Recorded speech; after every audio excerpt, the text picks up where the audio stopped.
Colonel Dufferin তাকে পালকি থেকে নামিয়ে প্রহার করেন, গায়ে হাত তুলেন, কিল ঘুষি চালান। এর পরিপ্রেক্ষিতে বঙ্কিমচন্দ্র কোর্টে কেস করেন এবং সেই দিন যে ঘটনাটি ঘটেছিল 1873 খ্রিস্টাব্দের 15ই ডিসেম্বর, সেখানে যারা যারা উপস্থিত ছিলেন তার মধ্যে বেশ কিছু দেশীয় উকিল, দেশীয় রাজা বা জমিদারবর্গ এবং বেশ কিছু ইংরেজ আধিকারিক উপস্থিত ছিলেন।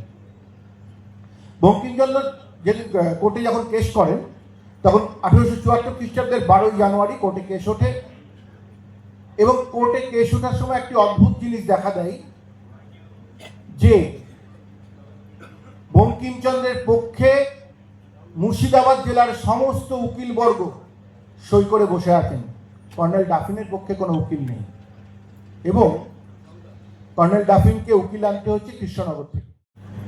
এই নিয়ে আমি দীর্ঘ 19 বছর ধরে যে গবেষণা করেছি তার ফলস্বরূপ যে গ্রন্থটি প্রকাশিত হয়েছিল 2022 খ্রিস্টাব্দে মুর্শিদাবাদ জেলা ইতিহাস ও সংস্কৃতি চর্চা কেন্দ্রের পক্ষ থেকে, সেখানে দেখাতে পেরেছি, প্রমাণ করতে পেরেছি যে বন্দে মাতরম সঙ্গীত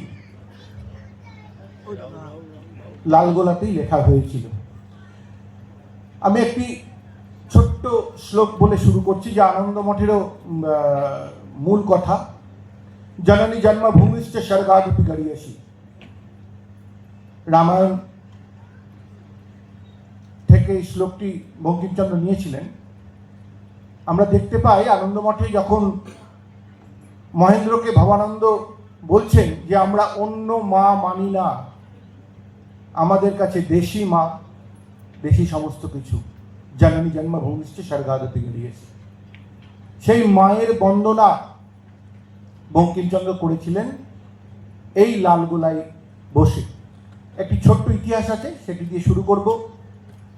বঙ্কিমচন্দ্র তখন ডেপুটি ম্যাজিস্ট্রেট বহরমপুরে, 1969 এসেছিলেন,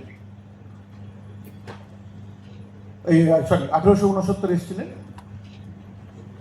এবং 1873 খ্রিস্টাব্দের একটি ডেট 15ই ডিসেম্বর তিনি তার যে বাড়িতে তিনি ভাড়া থাকতেন, ইউসিটিসি কলেজ যেটা আছে বহরমপুরে, সেই কলেজের পাশের গলি, দিনু সান্যালের গলি, সেইখানে একটি বাড়িতে তিনি ভাড়া থাকতেন। সেখান থেকে পালকি করে তিনি আসছেন এবং বহরমপুর স্কোয়ার ফিল্ডে, সেই বহরমপুর ব্যারাক স্কোয়ারের দায়িত্বে যিনি ছিলেন কর্নেল ডাফিন, তিনি তার সেনাদেরকে নিয়ে ক্রিকেট খেলছেন এবং সেই সময় বঙ্কিমচন্দ্র পালকি সমেত মাঠের মধ্যে প্রবেশ করেন এবং বঙ্কিমচন্দ্রের প্রবেশের সঙ্গে সঙ্গে কর্নেল ডাফিন তাকে পালকি থেকে নামিয়ে প্রহার করেন, গায়ে হাত তুলেন, কিল ঘুষি চালান। এর পরিপ্রেক্ষিতে বঙ্কিমচন্দ্র কোর্টে কেস করেন এবং সেই দিন যে ঘটনাটি ঘটেছিল 1873 খ্রিস্টাব্দের 15ই ডিসেম্বর, সেখানে যারা যারা উপস্থিত ছিলেন তার মধ্যে বেশ কিছু দেশীয় উকিল, দেশীয় রাজা বা জমিদারবর্গ এবং বেশ কিছু ইংরেজ আধিকারিক উপস্থিত ছিলেন। বঙ্কিমচন্দ্র যেদিন কোর্টে যখন কেস করেন তখন 1874 খ্রিস্টাব্দের 12ই জানুয়ারি কোর্টে কেস ওঠে এবং কোর্টে কেস ওঠার সময় একটি অদ্ভুত জিনিস দেখা দেয় যে বঙ্কিমচন্দ্রের পক্ষে মুর্শিদাবাদ জেলার সমস্ত উকিলবর্গ সই করে বসে আছেন, কর্নেল ডাফিনের পক্ষে কোনো উকিল নেই এবং কর্নেল ডাফিনকে উকিল আনতে হচ্ছে কৃষ্ণনগর থেকে। সেইখানে যখন কোর্টে কেস চলছে তখন প্রধান দুজন সাক্ষী ছিলেন, তার মধ্যে একজন হচ্ছেন লালগোলার মহারাজা, তখনও তিনি মহারাজা হননি, রাজা রাও যোগীন্দ্র নারায়ণ রায়, এবং তার সাক্ষীর উপর নির্ভর করে, এছাড়াও যারা সঙ্গে ছিলেন তাদের সাক্ষীর উপর নির্ভর করে দেখা যাচ্ছে কোর্ট কেস বঙ্কিমের পক্ষে যাচ্ছে। সেইখানে জজ বেনব্রিক ছিলেন জাজ, তিনি বঙ্কিমচন্দ্রকে এবং কর্নেল ডাফিনকে তার নিজের খাস কামরায় ডেকে পাঠালেন, কারণ ইংরেজ আমলে একজন নেটিভের কাছে ইংরেজ হারছে। তিনি বললেন বঙ্কিমকে আউট অফ কোর্ট সেটেলমেন্ট করে নিতে। বঙ্কিম রাজি হলেন না, তিনি বললেন আমি সেটেলমেন্ট করব কিন্তু সেটা সম্মুখ কোর্টের মধ্যে হবে, কারণ সর্বসমক্ষে আমার গায়ের উপর হাত তোলা হয়েছিল।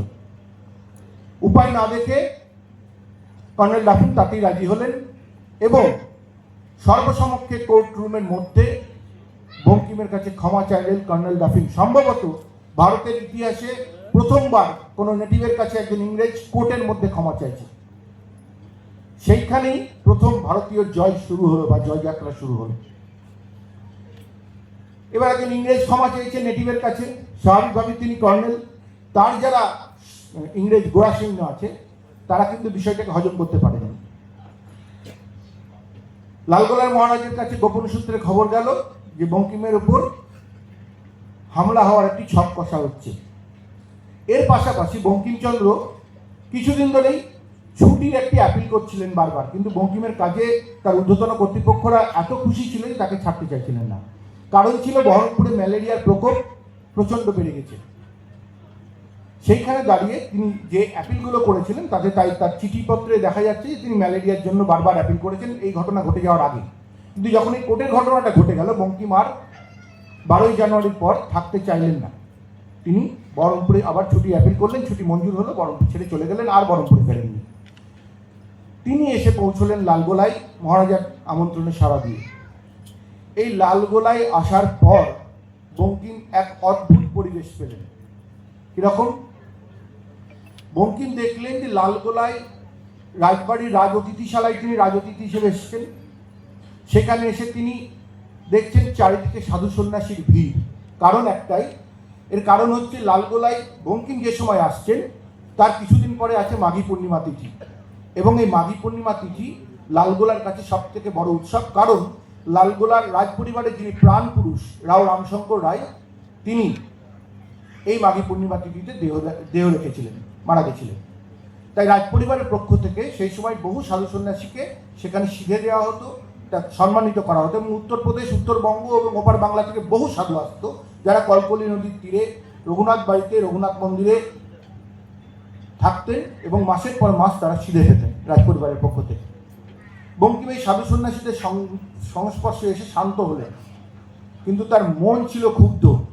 কারণ তিনি ভাবছিলেন যে আমি একজন আধিকারিক হয়ে যদি এইভাবে প্রহিত হই, তাহলে ইংরেজ শাসনের মধ্যে সাধারণ মানুষের কি অবস্থা।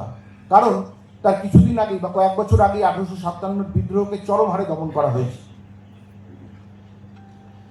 বঙ্কিমের বিক্ষুব্ধ মন শান্ত হলো যখন তিনি লালগোলার 3টে মাতৃমূর্তি দর্শন করলেন। আজও গেলে আপনারা দেখতে পাবেন সেই মাতৃমূর্তির মন্দির 3টি আছে। এক, বঙ্কিম আনন্দমঠে বর্ণনা দিচ্ছেন, মা যা ছিলেন সর্বালঙ্কার ভূষিতা দেবী জগদ্ধাত্রী, সেই মূর্তি, সেই মন্দির বঙ্কিম পরিদর্শন করলেন লালগোলা রাজবাড়ির যিনি দেবী।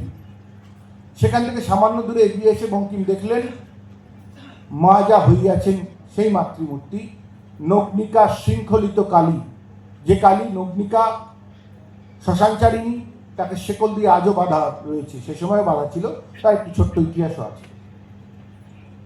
সেখান থেকে কিছুটা এগিয়ে গিয়ে বঙ্কিম দেখলেন এক বৃহৎ অরণ্যের মধ্যে দশভুজা দুর্গার মূর্তি মা যা হইবেন। পরবর্তীকালে বঙ্কিম আনন্দমঠে 3 মাতৃমূর্তির বর্ণনা দিচ্ছেন। আমি আমার গবেষণা দিয়ে একটি চ্যালেঞ্জ ছুড়েছিলাম বাংলাদেশের দিকে, যে বাংলাদেশে, বঙ্কিম তো বাংলার বাইরে সেভাবে যাননি, বাংলাদেশে তথা ভারতবর্ষে যদি এই 3টে মাতৃমূর্তির উপস্থিতি একসঙ্গে থাকে, তাহলে মেনে নেব যে বঙ্কিম অন্য কোনো জায়গাকে ভিত্তি করে আনন্দমঠ রচনা করেছেন।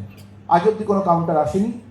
এবং আমি জানি এই 3টে মাতৃমূর্তি যা বঙ্কিম আসার আগেই প্রতিষ্ঠিত মূর্তি, সেই 3টে মাতৃমূর্তি লালগোলা রাজবাড়ির প্রতিষ্ঠিত।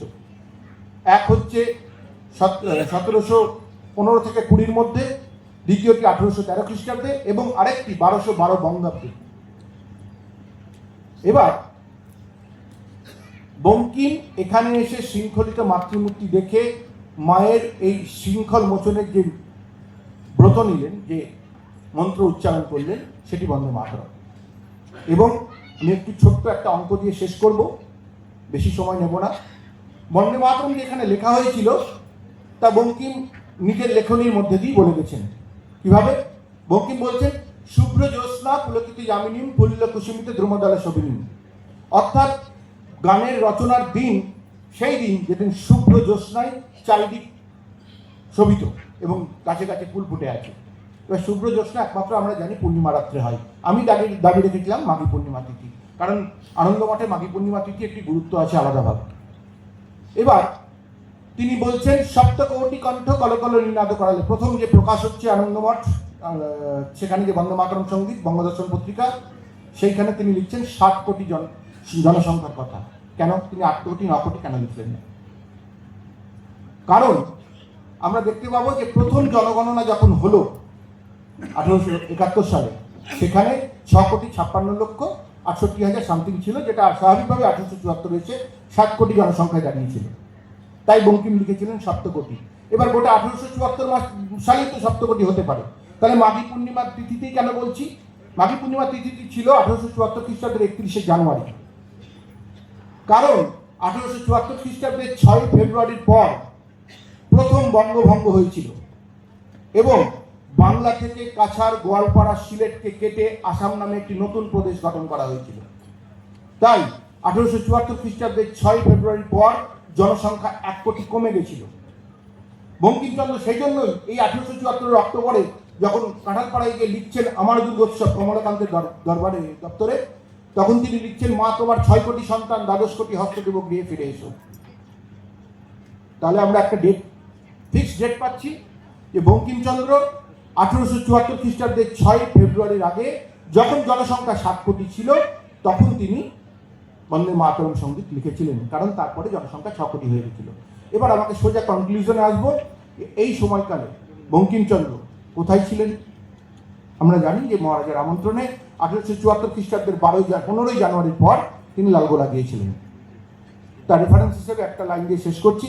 তাহলে আমরা এটা প্রমাণ পেলাম যে 1874 খ্রিস্টাব্দে বঙ্কিমচন্দ্র যখন 7 কোটি জনসংখ্যার কথা বলছেন 6 ফেব্রুয়ারির মধ্যে, এবং মাঘী পূর্ণিমা তিথি সেই বছর পূর্ণিমা তিথি 31শে জানুয়ারি পড়ছে, যেটি মাঘী পূর্ণিমা, সেই সময়কালে তিনি লালগোলায় উপস্থিত ছিলেন। তাই স্বাভাবিকভাবে এটা প্রমাণিত হয় যে 1874 খ্রিস্টাব্দের 31শে জানুয়ারি বন্দে মাতরমের রচনা দিবস, এবং সেই দিন বঙ্কিম লালগোলায় ছিলেন এবং লালগোলায় বসেই তিনি বন্দে মাতরম রচনা করেন। এ বিষয়ে আমি ছোট্ট রেফারেন্স দেবো যে বহু লেখকের রেফারেন্স চাই তো অনেকে, তা আমি বিখ্যাত লেখক হেমেন্দ্র কুমার রায়, আশা করি সবাই নামটা জানেন, তার একটি রেফারেন্স দিচ্ছি। তিনি একটি প্রবন্ধে লিখছেন যে সাহিত্য সম্রাট ঋষি বঙ্কিমচন্দ্র চট্টোপাধ্যায় লালগোলা রাজবাড়িতে থাকাকালীন রচনা করেন আনন্দমঠের কিয়দংশ, এবং এছাড়া বন্দে মাতরমের যে রচনাস্থল বা রচনাস্থান যে অঙ্কটি বললাম, সেই অঙ্কটি প্রমাণ করে যে বন্দে মাতরম সঙ্গীত লালগোলায় লেখা হয়েছে।